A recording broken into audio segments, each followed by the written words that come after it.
What is up, ladies and gentlemen? It's Mitch Wade Cole here, your friendly neighbourhood Mitch Wade Cole.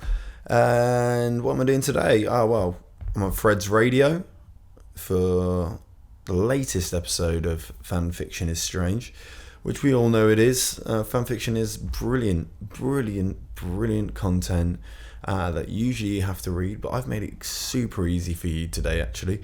Very, very easy. I'm going to be reading it out for you. Now, what could this episode be about? I'm really into the crossover genre of fanfiction, where we can bring two worlds together in ways that licensing and other kinds of logistical nightmares would prevent. So, what are we going to be looking at today? Okay, first one is a clue. I was going to whistle the tune then, but I don't know if there is actually a theme tune to it. Okay. What does the Shire say to you? What? I can't hear you. Make sure you whack it in the shout out box. The Shire. The brilliant Shire. And that's Lord of the Rings. Whee! Brilliant. Even though you don't really see much ocean and sea, it's been crossed over with Pirates of the Caribbean. Whee! I'm not going to add a sound effect there. This is just me chatting the night away. So, what do we have for you today then? Anything's possible. We've got a little story here. I'm going to be reading it out. I'm comfortable here in my little room. And let's have a quick look. It's called The Chronicles of Legolas. So, who's ready to rock this party? Okay, you ready? Let's do this. Chapter 1. Legolas, the dwarf, rasped out, squeezing the hand in his. He knew his spirit was leaving him, yet he had to hold on. He had to make sure Legolas understood. Legolas, promise me that you will not stay here if it makes you unhappy.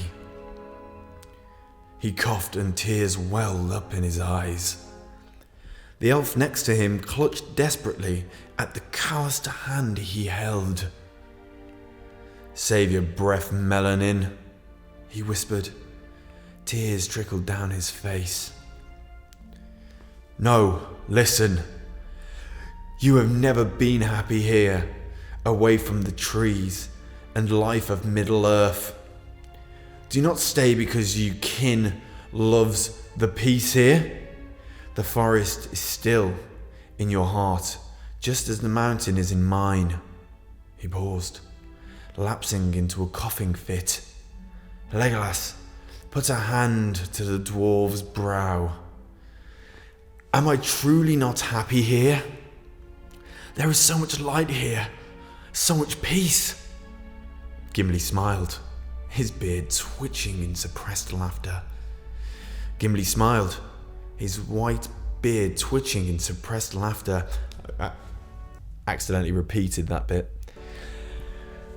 You were happy, Legolas, but as the time has passed, you have looked to the horizon as your thoughts stray into the past. You are used to constant danger and fighting, more so than other elves of your realm. The peace sets you on edge. You do not like having no obligations, no worries. You miss seeing the rapid pace of mortals and the fire in their spirits. You belong in Middle-earth, not here in this realm. The elf's gaze cleared as the words from his old friend sank into his mind. Gimli smiled. His heart, brother, would now have the courage to return to the world of man and leave his kin. He had known he would never survive the journey to Middle-earth and knew that Legolas would not leave without him, but now there would be nothing holding him back. Thank you, friend. You are a very wise dwarf. You are less ignorant than most elves, finally admitting the superiority of a dwarf. Legolas smiled. a sad smile. Remembering times when their insults were meant to hurt, when they were blinded by the prejudices of their race. Legolas, I hear my ancestors calling me. I will not be here much longer. Remember this, I will be reborn in the next age. Find me. Until then, your duty is to protect the descendants of Aragorn. Protect them. Protect the one true king. He closed his eyes, his breath slowing. I will, my friend. I will protect Aragorn's line. And then when you are reborn, you will join me. I swear on the soul of Uru. Gimli smiled. So brilliant. Just Gimli and Legolas having a great old time. Just doing what they want to do. What time is it? So that was the end of the first chapter. We haven't really found much. It doesn't mention the Pirates of the Caribbean at the moment. And who knows what could happen next. Hopefully we're going to get a bit of was it Johnny Depp? Get a bit of Johnny Depp in there. What's going to happen? Well, isn't Orlando Bloom in Pirates of the Caribbean? Let's have a quick look here. Because that would put this crossover episode in the realm of possibility, hopefully. So that's quite cool. The Pirates of the Caribbean,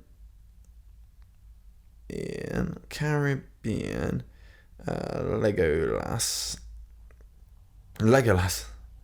Okay, oh yeah, so that's coming up. Johnny Depp. Here he is. Johnny Depp. Of course it was Johnny Depp. There he is. Is that him? Well, anyway, Orlando Bloom. He is a pirate of the Caribbean.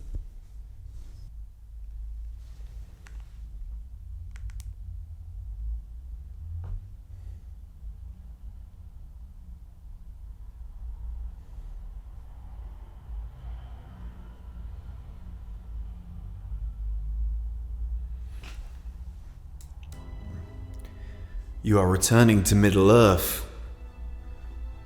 It was voiced as a statement, a truth. Legolas sighed. He had been struggling over how to inform his father of his choice for a while now. Who told you that? He asked. Glorfindel. So, you are leaving? Ah, Glorfindel. Of course. The elf has told his father. He was glad. It had spared him of the difficulties. Yes, Adar. His blue eyes met the identical ones of his father. Thranduil sighed. His shoulders slumped, and his noble posture sank. Legolas, heartbroken. Oh, see his father like this. He hadn't seemed so defeated since the death of his mother.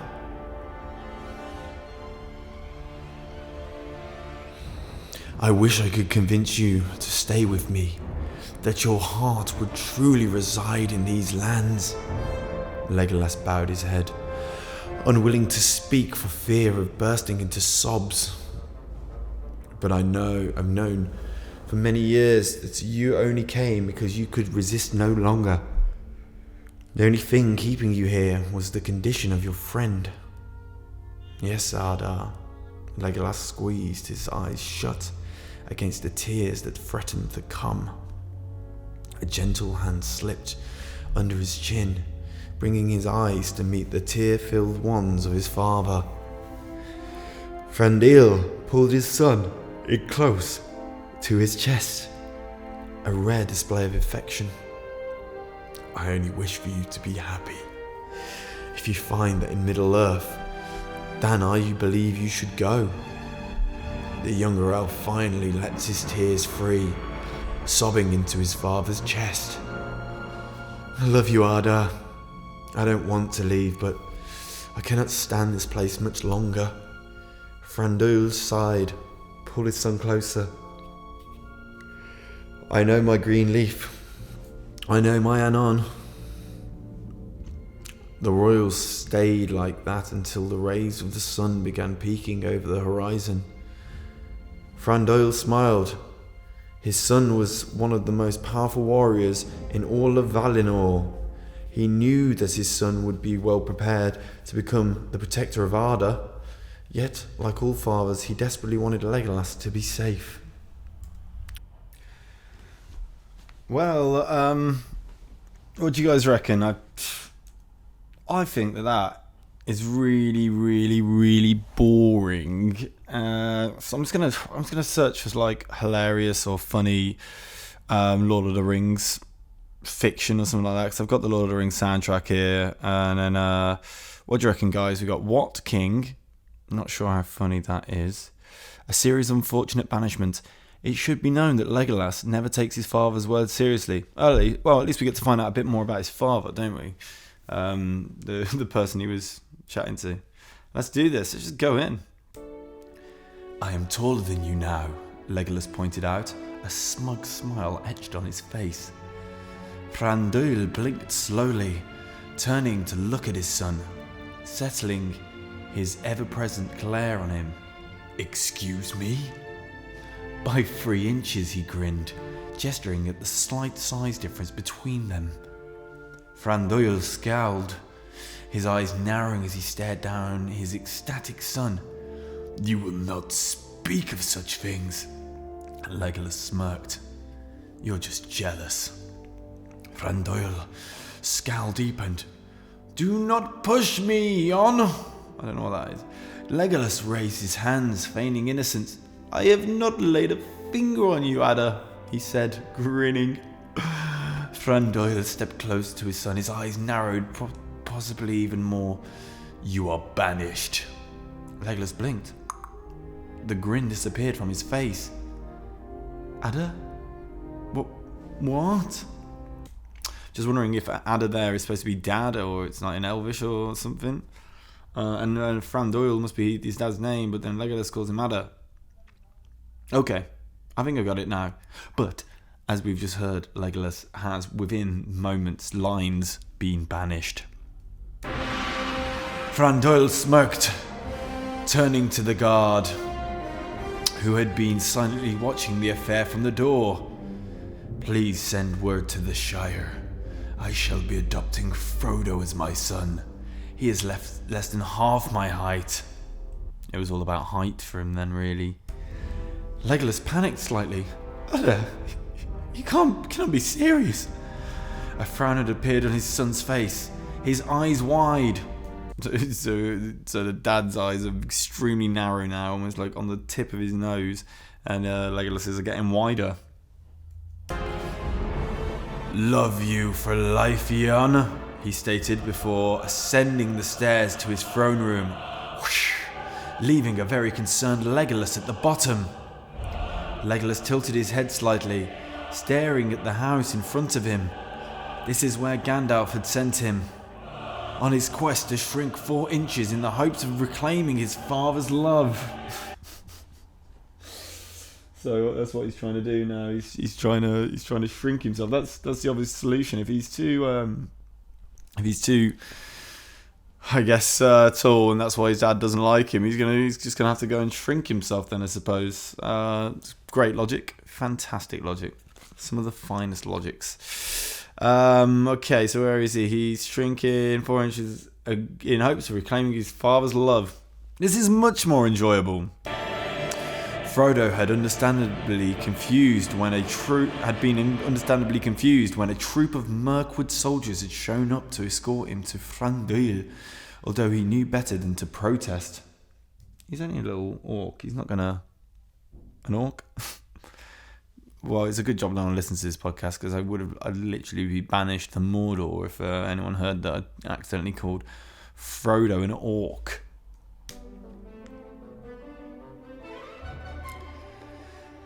Frodo had been understandably confused when a troop of Mirkwood soldiers had shown up to escort him to Thranduil, although he knew better than to protest. Legolas sighed, stepping up to the throne, to the stone house slowly, knocking gently on the door. stepping back slightly as he had heard a hurried, "1 second!" The door flung open, revealing an old man dressed in midnight blue robes. "Hello there. Stars World of Blue at your service. How could I help you?" the man said with a grin. Legolas raised a brow slightly at the man's overly cheery attitude, but answered nonetheless. "Gandalf sent me. He said you could help me with a very specific shrinking potion." 10 minutes later, Legolas was on his way, a whole 4 inches shorter than when he had arrived. Legolas walked up the steps of the Mirkwood Palace with a determined look on his face, nodding curtly to the guards on his way. "Ada!" Legolas yelled, his voice echoing off the walls of the cave as he made his way to the throne room. That was quite epic music for just a slight walk there. There sat his father, and a rather excited-looking Frodo, who was surrounded by much more food than anyone of his size should be able to consume.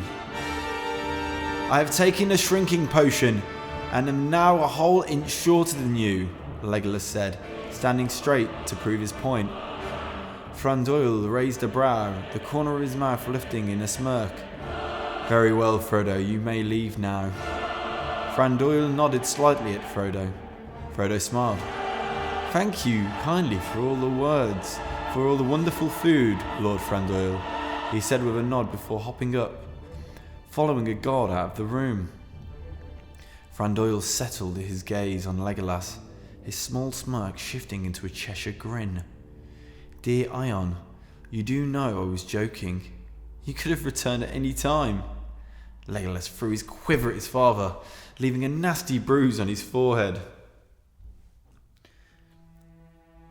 I mean, I guess in some ways it's probably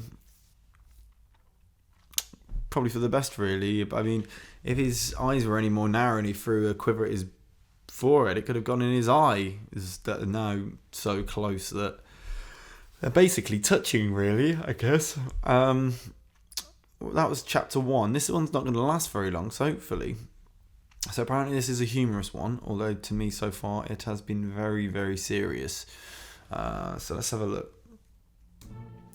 Legolas sighed as he faced off with his father, who wore an amused look on his face. "You did what?" Thranduil droned, unbelieving of what his son had said to him. I traded your crown for an elk," Legolas said, a small humorous smile gracing his face. Thranduil stood slowly, his face blank as he descended the stairs from his throne towards his son. "Ion Nin," he said, his voice firm. "Yes, Ada?" Legolas answered, his small grin still present. "Where is this elk?" Thranduil asked calmly. "In the royal stables," Legolas answered, slowly growing more worried by his father's calm attitude. Thranduil nodded slowly. "The elk is mine. You are banished," he said, nodding once at his son. A few of the guards sighed in exasperation. "But Ada, I picked it out myself," Legolas whined, completely ignoring that he had been banished. "With my crown?" Thranduil said, his eyes narrowing. "Oh, come on, it was just sticks. You can get a new one," Legolas groaned. "It's not that simple, Legolas," Thranduil hissed. "It was when you sat on the last one," Legolas grumbled. "We do not speak of that," Thranduil hissed, spinning to face his son. "The guards speak of it all the time, though," Legolas whined, gesturing to the very concerned guards. Thranduil swept his harsh gaze over the guards. He would deal with them later. "I do not have time for this. I have already stated that you are banished. Now leave my presence." Legolas sighed, exasperated. "I will see you at dinner, Ada," he said, leaving the throne room with a huff. One of the guards positioned at the doors nudged another of the guards. Shouldn't someone go after him?" The other guard snorted. "You must be new." the actual backstory to this ridiculous moose actually true, I swear. So the guy who wrote it, Roe, with an R-O, not the same row as wrote, claims to believe there's actually a lot of truth in this story somehow. There's a ridiculous... So Roe, assumedly, has got a father who likes to banish him. Father with a crown. And then this father with this crown, he sold it to a man for a moose. But yeah, Roe, he's a great guy, this Roe. I like him. Roandan. Let's find a bit more about him. He's got a lot of stories. He's got 8 stories. I'm not sure we're going to get backstory on the author.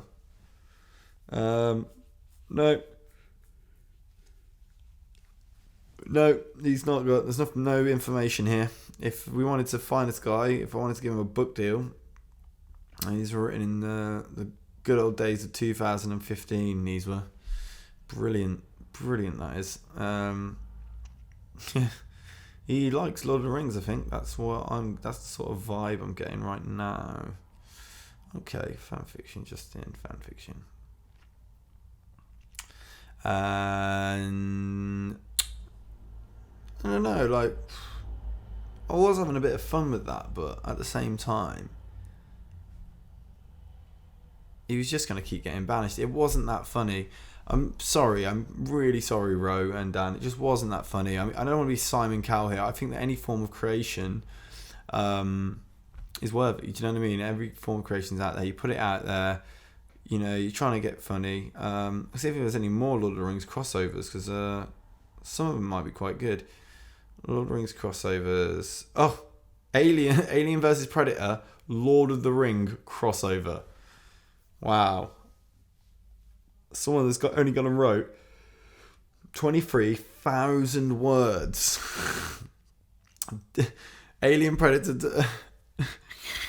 I'm just going to leave the Lord of the Rings music on. Okay, this one's chapter 1, Falling from the Stars. In the ages that have passed before these grey old eyes, I have seen much evil. When the dragon brought its terror to the lands of Middle-earth, and the beastly orcs dominated the realm with their cruelty, I thought I knew evil. But then came the Dark Lord Saruman and his shadowy minions that enslaved the countryside under the powers of darkness.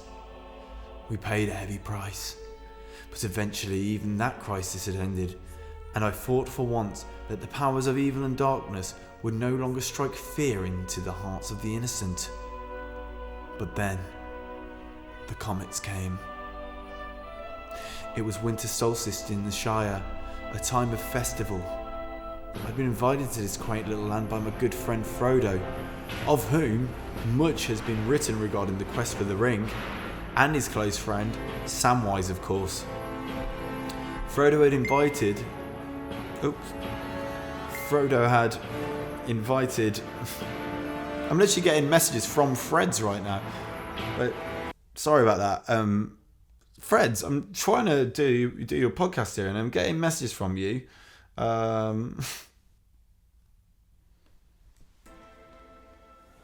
Frodo had invited other friends too. Elves, dwarves, and Aragorn. A tall man like myself. All one-time allies in the ring ordeal. Why Frodo would return to such a backward, closed-minded society after years of sailing and most un-hobbit-like adventuring, I cannot guess, except to suggest perhaps that he was homesick. Frodo used to live in the Shire with his family in Bag End. They're all hobbits, plump little people with hairy feet. If you've never been to the Shire, it's a sleepy little place, looking like how a rabbit warren would if the rodents had earth hiding in their elaborate furnished caves, enjoying the best fruits of the land. At the time of the festival, their homes were like snowbanks with chimneys, little round windows peering out of the moulds of their eyes. Snow-covered reefs hung from their circular doors, but the doors themselves were clean due to the festive traffic. The moon was bright, giving everything a pleasant glow. The town held the glut of the merriment, most notably a band of musicians, a dance stage, and town merchants offering up various food and drink. The presence of our guests proved awkward, since the townsfolk were nervous and a little prejudiced, and the dwarves were insulting about the state of the strength of Hobbit ale. But on the whole it was peaceful, and those who didn't like the festivities or the town left early. I want to hear some alien action. I want to see the Lord of the Rings clap some alien ass cheeks. You know, they just went to Area 51 and you see that. No, not one ass cheek was clapped. They just went there, listened to some music, then just clapped normally with no ass cheeks. Just normal two-handed clapping. You gotta give me some action quick. I, renowned for my fireworks displays, was obligated to provide additional entertainment. In reward for my labours, I was given a tankard full of the best ale Hobbiton had to offer, and some excellent pumpkin cakes, which I enjoyed thoroughly. Since the crisis of the ring had been averted, I thought it reasonable to assume that I at last could afford to relax and take it easy. My show was as good as can be expected. Among other things, I made Knights in the Sky fighting Shelob, the Queen of Spiders, a dragon, and a majestic eagle. When my fantastic performance was over, I sat on the Baggins family porch. This music's quite intense for what's going on. I sat on the Baggins family front porch, drinking Hobbit ale and blowing smoke rings from my pipe, gazing at the sky. Is this Gandalf? The stars were bright, and I could clearly see the swordsman Menelmakar and Wilrin the butterfly. The falling stars came while I was studying the Telemendrial constellation. I totally got that wrong. As a wizard, I am required... It is Gandalf. I am required to know vast volumes about the changes in constellations and the behaviours of comets and meteors. But what I saw in the sky that night did not fit into the category of anything I have ever witnessed before. It was aliens! God damn it, it was aliens this whole time! These shooting stars were too large. Their shape, a rounded rectangle with the leathern sheath of a dagger. It's fantastic, Frodo said over my shoulder. I've never seen comets like that in my life. I get too excited. His hair was bursting with curls, reminding me to some annoyance of a time in my youth when I attempted to create a poem by heating metal rods in fire. This isn't even a comedy one. Gandalf literally is a younger man, heated metal rods to try and create a poem, and now he looks at the sky. This isn't Gandalf. This is Brian May. He's looking at the sky. He's got brown curly hair. And he's well interested in constellation. It's Brian May. Gosh, darn it. The boy was fidgeting with his hands again, idly running his fingers over the smooth stump that used to be his ring finger. I've told you about that shriveled imp Gollum, haven't I? Well, no matter. He's gone. It's not important. Frodo's bare feet stood in an inch of snow, whereas I had to wear thick woolen socks to keep mine warm. Frodo's got very bad circulation. He's got I can't remember what they call it where you get bad circulation for. He's a wizard, Harry. Frodo's bare feet stood in an inch of... Frodo's standing barefoot in an inch of snow, whereas I had to wear thick woolen socks to keep mine warm. And I still found them lacking. I frowned at them with their absently wiggling toes for a moment, then corrected this ignorant astronomical observation. They're not comets, I said. They're fallen stars. Comets never come down from the sky like that. I'm not going to continue doing that accent. My response was brusque. Wow, is that a word? Brusque. Brusque. Anyone out here? brusque you. Abrupt or offhand in speech or manner. We are learning this morning, aren't we, ladies and gentlemen? Brusque you, B-R-U-S-Q-U. We are learning the blooming night away. This is great. I hope you guys are learning too, because I am. Let's get back to the program, ladies and gentlemen. Brusque. Whoa. That's almost as good as when I found out what was my favourite word that I found. Coolth. Coolth. Like C-O-O-L-T-H. Really doesn't work with my mildly Midlands accent, but coolth. Brusque. Coolth. Yeah, it's too much, really. It's all too much. Let's get back to the program. My response was brusque. Brusque, ladies and gentlemen. But I couldn't help it. Something about these meteorites they just seemed wrong. He gave me a brief frown, but since he was used to my rudeness, he brushed it off, remaining cheerful. Anyway, it's really amazing. He kicked away a puff of snow. Yes, it is, I muttered, sipping my ale. Aren't your feet cold? No. Are yours? I just drank some more. A couple of years ago, I was ankle deep in snow, wearing robes thinner than what I had on now, as I braved blizzards and mountain pass. Perhaps despite all the life-extending potions and rejuvenation serums, I was feeling my age. Rosie's nice. We've got a nice fire going on in there. You're welcome to come inside. I laughed. And sit in one of those tiny chairs. You're sitting on one of those tiny chairs. It's a stool, I said. And I'd prefer to sit in a place where I don't hit my head every time I go to use the chamber pot. Taking a wheeze. It's a stool, I said. And I prefer to sit in a place where I don't... this is deja vu. I raised the tankard. I think I'll just finish this and go home. He gave me a nod, walking back inside, and I sat with my back against Bag End, staring at the place where the comets, falling stars, had landed. I need aliens, goddammit! I need aliens! When did the aliens come? I'm just going to skip ahead here a little bit. For example, but they're still talking about ale. Plants, ale, Gandalf. Oh, now what? I'm going to rise on my feet. That's right. Medical problems, wounds, diseases, poison snake bites. Someone's having trouble reuniting again. Staggering through the tiny boarding house. He hit his head. Rail. Knob Appledore, the town thief. The king of thief that steals from other hobbits instead of... That he was pocketing anything told me this was serious.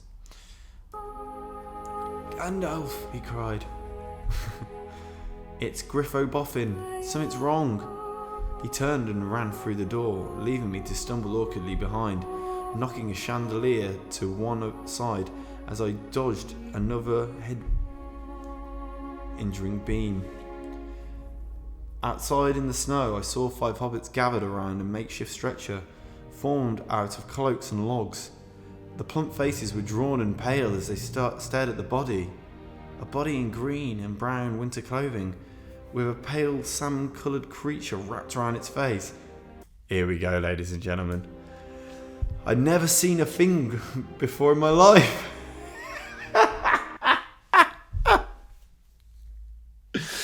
This is the best thing ever. I'm glad I skipped all these bits.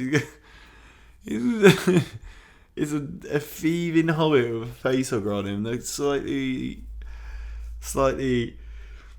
happy about this, but also slightly sad, I guess. Full of cloaks and logs. The plump faces were drawn. Come on then, let's go. I'd never seen such a thing in my life. The music now very positive. I've never seen such a thing in my life. A 6-legged, spider-like beast with a long, muscular tail which wrapped around the hobbit's neck like a wild jungle snake. He followed the comets to the forest. Nob said, and upon the ground we discovered a metal house, filled with the dead bodies of giants and large green eggs. This creature, he shuddered. It attacked him when he tried to pick one of them up. By the name of all gods, I cried, tugging on the tail. I won't, sir, said a tan, black-haired youth named Harding Gardner. It only wraps itself around tighter. And as we know, it does. I dug in my pocket, but then realised my host had helpfully set my things on top of a dresser for my repose. Seeing a knife sticking out of Ferumbra's fibre, Tuck's pocket, I asked it to see it again. Again, Harding said. I wouldn't. And he pointed to the burns on Erling Greenhand's face. Its blood burns! What devilry is this? I muttered, at a complete loss as what to do. Yeah, it's what's quite interesting about the aliens actually is whatever the xenomorph or what it is, a facehugger, implants its eggs in, it becomes a version of that. So it's like if it a xenomorph goes on a human, it comes out as one of those like black ones with the tails and they're like proper dodgy. And then in Alien 3, I'm pretty sure one of them facehugger gets on a dog, and you get these weird sort of like, it's like a weird brown sort of dog hybrid alien. So like I went on Ganondorf. I'm not sure if it would have necessarily magical wizard properties. I'm not sure how Ganon acquired those magical properties, whether it was through training or whether it's naturally inherent ability. However, thinking about it a little bit more carefully, what if it like got on an orc, or it got on a dwarf, or what other kind of creatures are there in the Lord of the Rings universe that could be? There's those trees. Like, what about them trees? If you remember those trees. And so now we must descend into chapter 2, Tears of Niena. And as a recap, a hobbit, a fine hobbit indeed. Actually, no, it was not a fine hobbit, he was a thief. Has become... He was attacked by a face-hugging xenomorph. It's attached itself to his face, probably implanted an egg. That's more 11s than he's ever had. And then that's it really. So anything could happen from here. Gandalf, very stricken. He's never seen anything like it, and he's seen some stuff, man. He really, really has. So let's get in and see what the music's like. If Gandalf the Grey could not remove this creature from Griffo's neck, then no one could. I returned to the room I had slept in, hitting my head only once. The hangover cure, it seemed, was doing its job. Once I had returned to my temporary quarters, filling my pockets with the tools of the wizard's trade, I returned to my victim, struggling to formulate an appropriate strategy. Although I knew it would do no good, I unclasped the hilt of my sword from its sheath on my belt. Take him inside, I said. It behaves like a serpent, so let's see if the warmth loosens it up. The suggestion proved to be unhelpful. The moment Griffo was laid before the fire, he began to moan and spasm uncontrollably, but no one wanted to return to the cold, and I was hard pressed to say whether it was truly the temperature that would cause these disturbances. For the next hour, I prepared various potions in a desperate attempt to save the hobbit. I applied tools and various oils to no effect. I stirred a putrid mixture of myrrh, sulphur and skunk glands, and it only served to fill Bag End with an intolerable odour that caused the windows to be left open until the following winter. Using a glass vial, I made careful incisions on the creature's body in hopes of drawing the life out of it, but this caused the creature to tighten around the victim. I poured a solution of henbane and ipecac into the place where the victim's mouth remained open. The victim began to vomit, both from the nose and mouth. I expected either the creature to be forcibly expelled or the victim to suffocate, but neither occurred, for reasons unclear to me even at the time of this writing. If only I had owned a large machine with which to create automatic paintings of the innards of this patient. Like an X-ray machine. So much would have been clarified, so much damage prevented. Yeah, X-ray machines are pretty good, Gandalf. You just invented an X-ray machine in the Lord of the Rings universe. You are a legend. The hobbits gave me hopeful looks, confident that my great powers could cure anything. Breno Griffo's wife had been with us the moment I'd called for henbane, which I brooded upon our dismal situation. She took a damp cloth, wiping the vomit from his mouth and nose, which seemed to have a calming effect. A bold and foolhardy one, that woman, but then again, the creature hadn't moved for quite some time. I asked for a fuller's whitener, applying that to the creature's abdomen, and the substance foamed, causing a reaction in the beast's body like I had injured it. Since enough damage had been done to the victim's windpipe, I stopped my experiments, rising to my feet. So if you just joined us, Gandalf is trying to get a xenomorph off of a strange little hobbit and really struggling, just like modern man from the Alien franchise itself usually doth struggle. I don't know how he's going to do this, or not all the magic in the whole of Middle-earth could save this guy. We're just quite currently concerned that the more of these things might get out and might start getting on other creatures, causing more damage and pain to the rest of Middle-earth, and we just can't stand that. So we're going to have a look and carry on. He's tried everything. He's even stunk out the village of Bag End, which is in the Shire. It seemed that only the gods of Middle-earth could save this hobbit now. Raising my staff, I called out to Niana, Lady of the Merciful Healing Tears, Este, wife or Ermo, healer of hurts of weariness and Mandos, the ruler of the dead, do not take this hobbit. I even dared to summon the aid of the powerful Manwë. Niana must have known my plight, for once I began a second incantation in her name, I noticed the creature falling away from Griffo's face, sprawling on its back like a spider that had got too close to a candle. It appeared to be dead. To make sure, I drew my sword and stabbed the thing in the midsection. Its blood burned a hole in the carpet, and it didn't move. So far so good. I knelt by the victim's side and checked his airwaves. They all appeared to be clear. He was mercifully unconscious still. His pulse beneath my fingers felt faint but steady. His body seemed to be wholly untouched. Had it been any other animal, he would have been missing his tongue, or part of his face. What was this monster doing on Griffo's face? What had been his objective? I pulled up a stool and observed my patient, unsure as what to do. Rosie brought me some tea to stimulate my mind as I continued to brood. Away from my books and my domicile, I was at a disadvantage. The beast obviously had sort of instinctual imperative, or it would not have clamped down around the hobbit's windpipe so tenaciously. Was it for breeding? No, of course not, that would be absurd.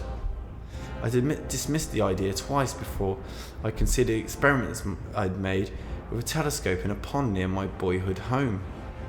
In the murky depths, I'd seen frogs lay eggs in the muddy clay to be irrigated with nutriment by a passing male. Could this creature have done such a thing using flesh instead of mud? I'm getting really creeped out now. I mean, it is true, it is what it did, but to put it in such a eloquent way is disturbing in its own right. Could this have been done, such a thing, using flesh instead of mud? It was only an assumption because I could not actually see inside the hobbit's body, as he would need some sort of X-ray type device to do that. Perhaps it had only devoured the internal organs one could not see from Griffo's mouth and nose. I decided, in case my assumption about the eggs was correct, that another dose of ipecac would be beneficial, so I poured it down his throat and turned him on his side the moment the vomiting commenced. The moment his stomach emptied and I lay him on his side, he awoke with a start and began screaming. He thrashed like mad, so badly that I required the assistance of several hobbits to keep him still. When his thrashing ceased, his chest exploded drenching I and everyone near in a shower of blood. A tiny white head, not unlike that of a serpent, but he loves serpents, but without eyes, emerged from the gore. Sorry everyone at home hearing this. This is just like Animal Planet. It's not, it's not 11 till 12 p.m. This is supposed to be relaxing. Sadly, proving my supposition about the eggs to be correct. God, I hate my suppositions about eggs being correct. Before I could properly react, the beast sprang from the ruptured ribcage, scampering away into a hidden recess in Bag End. Chapter 2. So that was chapter 2. How are you finding it so far? We haven't got much time left, though. Maybe I can skip a few chapters. We've got about 15 minutes left at the moment. So that's now we're on to chapter 3. I might just going to try and skip through these so we can get some actual alien action. So it says he saw a snake burst from someone's windpipe. I shoved the blade in deeper, got my teeth, gave it a wiggle, metal, acid, blood, Gandalf. Let's try and skip another chapter. I think it's going to get proper dirty soon, hopefully. Seen without a live body, the servant creature had not a subtle womb from which to hatch. Okay, Gandalf's getting pretty deep. Oh no, there's orcs near. Oh no. I'm just going to start. I'm going to start the next chapter. Okay. I straightened, patiently waiting for my visitor to approach. When he neared, I supplied my trademark sarcasm. You seem oddly familiar, I said. As do you, he smiled. It's been a long time. Am I required to bow, I said? Or will a tip of the hat suffice? Of course, the point was moot. My hat, being an impediment to the hard labour I had recently undertaken, had been removed. He chuckled. I wonder if it should be the bows of that. Yo!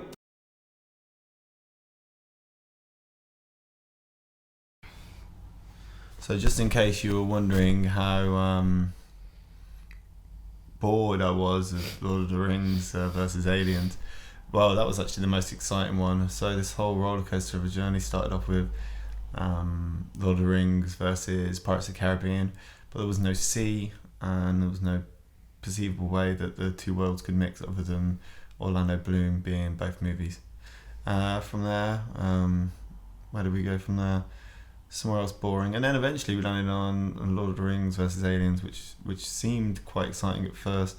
Gandalf trying to pull a face hugger from one of the little hobbits' faces, and then realising there's acid, and also sort of inventing X-ray, or at least the idea of X-ray, and wondering if there was a way you could use a big machine to see inside the hobbit's body to see exactly what was going on, which was brilliant. I have a special guest here called Polly. Hi. Hi. Hi. Polly says hi. Polly, I mean, what do you know about aliens? They're from not this planet, and they usually have big heads, and they feel slimy. That's it, I think. They discovered they've got water on their planet. And what else do I know about aliens? They invade. They like to invade countries, don't they? Or planets, other planets. That's all I know about aliens. They're interesting species. Cloverfield Lane. There's a movie called Alien, and Alien versus Predator. Okay, so what about the movie Alien? Do you know much about the movie Alien? It's got aliens in it. It's got aliens. Have you never watched it? No. Oh no, we definitely need to watch that after this delightful podcast is over. What happens? What's the premise? To sing us to sleep. Well, it's a movie about what's her name? Sigourney Weaver. As Sigourney Weaver. She is the main. She's playing herself. She is playing Ripley. So it's not a movie about Sigourney Weaver. But in some ways it sort of is because she's only known for that movie. Okay. So technically she might as well just be Sigourney Weaver. Great name as well. And so she, what happens in the first one? She's on a ship, and the ship has got. She goes to a planet. Okay. To follow a distress signal with a ship. Distress signal. A distress signal. Okay. And they're like, "What's going on here?" And they find this weird ship that's crashed, and then they look in there. There's loads of eggs everywhere, and they're like, but they don't know they're eggs. They're like, "What's this all about?" And then they.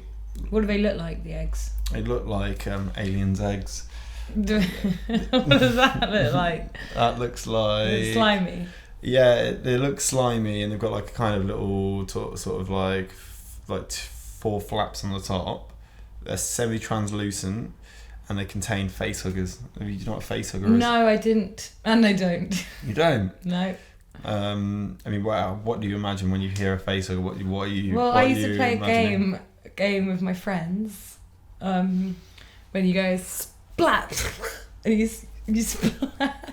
you splash fake alien goo onto someone's face, and they catch it and do that. No, well, they put their Hands to on their face. face. That's from the word face hugger. I'm imagining someone spitting on me and me grabbing my face.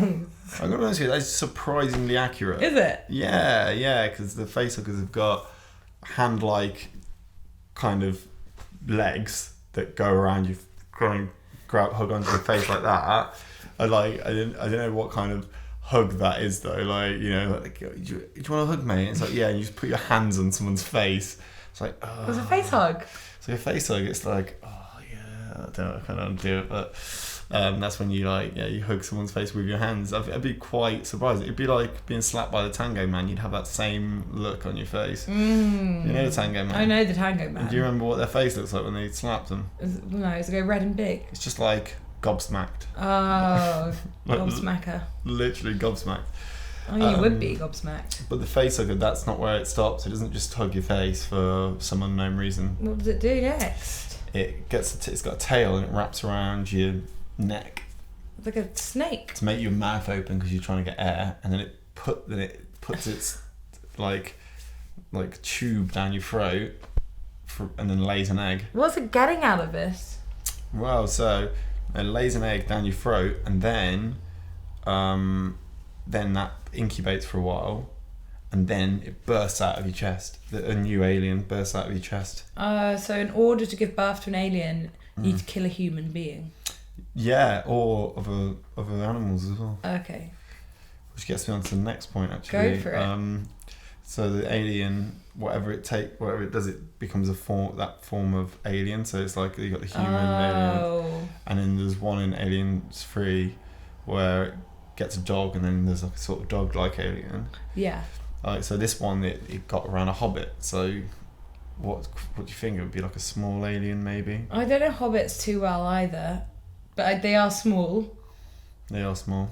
And honestly, who was a hobbit? Bilbo? Yeah, he was a hobbit, yeah. So and he's not that small. I think he's quite small. I don't know, like this whole story is from the perspective of Gandalf. I think I'd be fine with him being with a small alien hobbit. It's quite nice, really, isn't it? Let's have a look. Gandalf. One of those robot dogs you get in toy stores. Yeah. Robo dog. What like an alien dog? An alien dog. Yeah. I'm just putting Gandalf, and there's an Australian composer called Gandalf. Wow. Born Hind Strubble. I wish I'd done a podcast on that instead. Well, it's next week. No, he's only got one paragraph really. He's got a website. Anyway, I'll check that out another time. So that was me googling lionesses versus lions just to see who's stronger. Who is lioness? The lioness does most of the hunting, but a lion is bigger. So makes sense. Yeah, it's just bigger. But anyway, so we're just gonna try and find out how tall Gandalf is versus Bilbo. Aren't they both hobbits? Height wise, no. Gandalf is a tall, wispy wizard.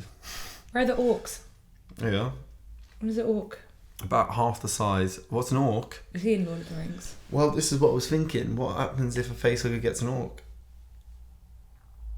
Then you've got an orc-lion. You'd have like a really orclian. That'd be weird. An alorc. Orc alien. Well, no. orcs are kind of all aliens, really, aren't they? In the long run. In the grand scheme of things. What is the definition of an alien? Just Something who doesn't belong to the land. Well, in this context, it's a specific type of xenomorph. But yeah, I guess like If you look further into it. Yeah. And if you look for because an alien like Sting's an alien. Yeah. I don't know if he was an illegal alien though. I reckon he was actually probably one of the more legit people to ever move to America. Because he had like business and he had a lot music. to do. He had a lot to do. He couldn't risk it. He was a legal one. He was definitely a legal alien, but he says he's an illegal alien. Yeah, unless we're all understanding it wrong. I don't know. I mean, is Sting I'm actually a an legal alien? alien. I'm a legal alien. Is Sting an alien? No, he's an Englishman in New York. But is he actually an alien? This is what I'm trying to find out. Brilliant. I'm an alien. I'm a legal alien. Click that. Sting points out the irony. He feels like an alien to his new culture and is also legally labelled as an alien. As an Englishman in New York, where most of the population have a totally different lifestyle of the traditional UK, he feels like a total alien. We're all aliens. When talking about legality, he means that he has the correct papers to be in the United States. He's not an actual alien. He's not an actual Okay, alien. so he should have really clarified that in the song because it did make a lot of people confused. It made us feel like he took a risk. I know. Unlike both space aliens and illegal aliens, immigrants who show up without legal permission. Yeah, he kind of told a bit of a fib there. Sting. Sting, stop fibbing. Sting. Fibbing Sting. Fib Sting. Anyway. I'll give you a sting. But so he's not an illegal alien. I mean, what kind of alien would happen if one face hugs Sting, like a Sting type alien? A Stinglian. Stinglian. Yeah. Yeah. An alien Sting. Yeah, it would just be into cod reggae and You wouldn't want that. it'd have like some spiky hair and do collaborations with Shaggy. What would a shaggy alien be like? Like it would be the same, but it would just have like probably a bit of a more gruff voice, and probably like some tiny dreads. Shagalian. Shagalian. This is going out between 11 a.m. and 12 midday. So we'll let you put the portmanteau together in your own mind.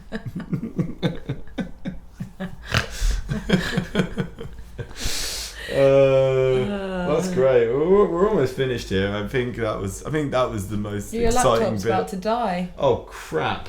Crikey! Oh, beep that out. I mean, crap as in Sir Thomas Crapper, the man who invented the toilet. Did he? Is that him? Yeah, he invented the toilet. Interesting. Interesting. That's too good for this podcast. We can't use that kind of thing. I have to delete that, or Oh I'm gonna have to my make the God. whole podcast 1 hour of you just saying that because it's more interesting than even I'm talking about. Well, guys, I hope you've really, really enjoyed the conversation we've had here. I've been Mitch, and this is Polly, who joined us towards the end of the podcast. It's a radio show. It's recorded live. Catch me at Mitch Way Cole. Just put that in on the internet. What and you is should it find recorded live? Eurovision. Right now we're live. No, we're not live. So this is. We are live. We're live. So everything's actually recorded live. Everything's recorded live. This is live. So if you've managed to make it to the end of this podcast, or you're waiting the right live radio show, and you're waiting for the next show, this was all live, and it's been Fan Fiction is Strange, and it is really strange. Okay, great. Thanks so much. Good one.